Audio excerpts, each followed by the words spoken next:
জুমার রাত, বৃহস্পতিবার সন্ধ্যা থেকে নিয়ে শুক্রবার সন্ধ্যার আগ পর্যন্ত পরিমাণের সবচাইতে বেশি করতে হবে যে আমলটা, সেটা হলো দুরূদ শরীফের আমল।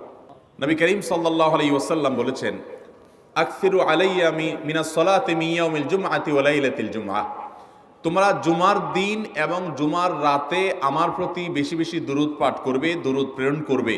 ফা ইন্না সালাতাকুম মা'রুদাতুন আলাই, কারণ তোমরা যে দুরূদ পাঠ করো এটা আমার কাছে পেশ করেন আল্লাহর ফেরেশতারা, এবং রীতিমতো নামধাম সহকারে আল্লাহর একদল ফেরেশতা নিয়োজিত আছে। তারা বলেন, আল্লাহ, হে আল্লাহ রসুল, আপনার অমুক উম্মত, অমুক অনুসারী, আল্লাহর অমুক বান্দা পৃথিবীর অমুক প্রান্ত থেকে, অমুক দেশ থেকে, অমুকের সন্তান, সে আপনার প্রতি দুরূদ পেশ করেছে জুমার দিনে, জুমার রাতে বা অন্য সময়ে।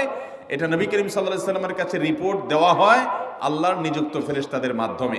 এই জন্য শুক্রবার দিন এবং রাত, অর্থাৎ বৃহস্পতিবার সন্ধ্যা থেকে নিয়ে শুক্রবার সন্ধ্যা পর্যন্ত